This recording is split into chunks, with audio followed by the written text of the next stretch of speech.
Coach, it was a great way to welcome fans back to Slater. A nice big win on Saturday over Miami. What were your takeaways?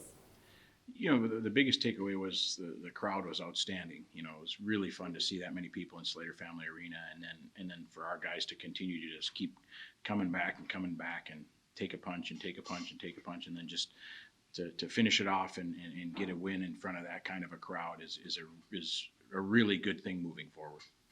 Nathan Burke, we talked about him a little bit before or after your first games at RPI. Just he continues to kind of his consistency on the team. What does that mean to have a guy like that on ice? Yeah, I think he's getting more comfortable every day with his teammates in Bowling Green State University and going to school here and how we practice and how we play. So to see him getting more and more comfortable, and obviously it's translating to his play on the ice. He's done a real good job. He works really hard Monday to Thursday, and it puts him in a good spot to have some success on Friday and Saturday. Opening CCHA play this weekend at Bemidji State. They opened last weekend with a couple of close wins on the road at Northern Michigan. What are you expecting with the Beavers? It'll be really tough. They're a very good team, and they're really comfortable playing close games. If you look at their schedule, they've played 6 games, and 5 of the 6 have been 1-goal games. And we know that, whether it's 2-1 or 6-5, Bemidji is comfortable in a tight game. And they're a team that's really well coached, and they understand who they are. They play a certain way that they're comfortable with, and they recruit to that style. And they're a team that they're not going to give you anything. You're going to have to earn every opportunity you get, because they're just a very difficult team to play against, and it'll be a real good test for us on the road up there for sure. They outshot Northern Michigan on Saturday, and they kind of switched up, put a freshman goalie in at the end on Friday.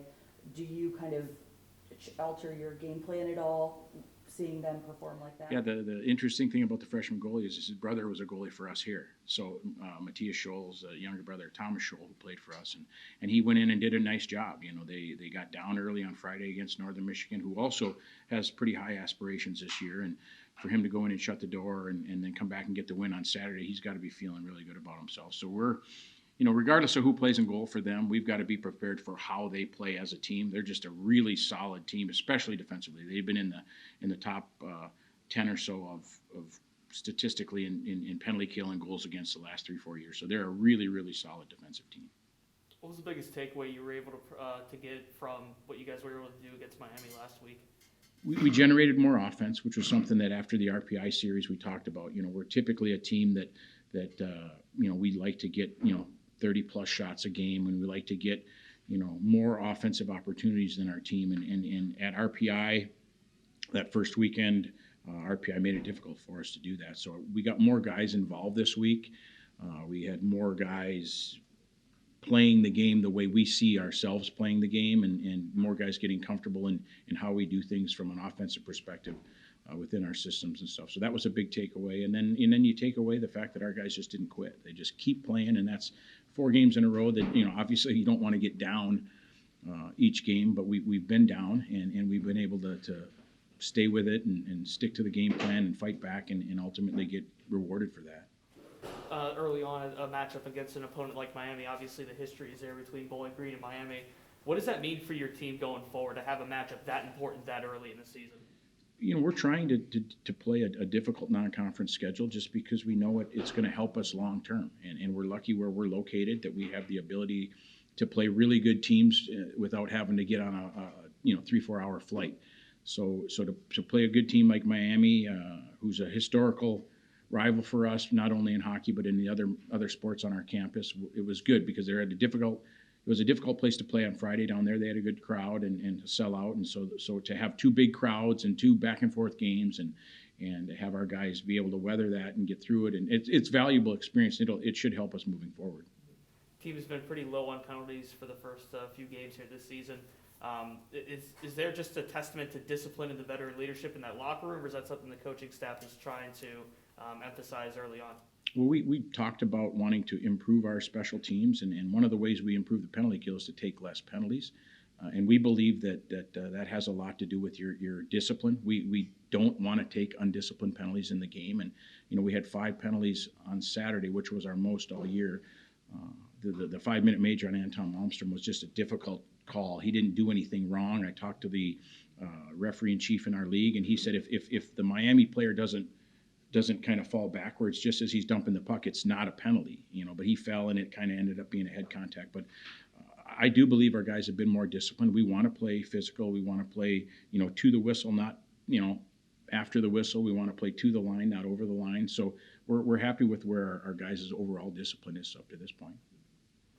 Coach, Bemidji State already has played 2 top 10 programs in NCAA. Is there an extra challenge playing a team who had already gone through a tough non-conference? Yeah, I think they're trying to do the same thing we are. Their geographic location allows them to play North Dakota and Minnesota Duluth and St. Cloud and University of Minnesota the odd year. So they want to do that as well, and they're going to be ready. It doesn't matter who Bemidji's play; they're going to be the same difficult team all the time. And they're coming off an NCAA tournament where they beat Wisconsin in the first round, and then they play a difficult schedule up to this point. So they're a team. They went on the road and won 2 at Northern Michigan. They're a proud program and with a lot of history, and they're going to be a real tall order for us. But yeah, it's going to be difficult because they don't shy away from anybody either. They want to go play the best teams as well. Also, your team's been on the road in some tough environments. Do you think that will prepare them for that environment in Bemidji? Yeah, I think early in the year, sometimes going on the road can be beneficial because you can kind of sort of just stay within your group, and especially with so many new guys that we have, it allows us a little bit more time to kind of interact with each other. Especially these long trips where you're on the bus and you're getting to know you got a new roommate maybe this trip, and you get to know your teammates a little better. And then from a coaching perspective, it gives us a little bit more time to have some meetings and some one-on-one time with some guys to kind of go over stuff. So going on the road early is not a bad thing. We're hoping it'll be a good thing for us because we've been on, we played 3 of our 4 games on the road, so our guys should be getting more and more comfortable with it. What type of statement do you want to make this weekend opening conference play? This new league is going to be difficult. There really aren't going to be any weekends off, and it's a situation where you need to put yourself in a position to play well all the time. So as far as a statement, I think our statement is we want to be ready to go right away. We know Bemidji's going to be ready to go on Friday night as soon as the puck drops, so we're going to need to be prepared for that, and that's the way it's going to be every weekend. So this won't be any different than any other trip we go on. When we go to Mankato in 3 weeks, it's going to be the same thing. So so our guys can prepare and our guys need to be ready. I guess the statement would be to our players is, hey, we need to be ready to go each weekend because this is going to be a really difficult. Whoever wins our league is going to have earned it for sure. Zach Rose taking over the starting goaltender job before the season started. 4 games in, how would you assess his play so far? He's been good. We said going into the year that we were comfortable with our goaltending, and we believe that Zach has made really, really good strides in his time here. From day one to today, he's grown, and that's a testament to his everyday approach and his maturation process, not just as a player but as a young man. And so he's the success he's having isn't by it's because he's worked at it. It's not just by happenstance that he's having success. It's good on him for doing the stuff he's done, and we feel good about our goaltending in general. We just had conversations not only about Zach but Christian Stover as well, and he's done a nice job in practice. And so we're hoping that our guys can continue to elevate and push each other, and for us that's a great situation. But we're real happy with where Zach's at.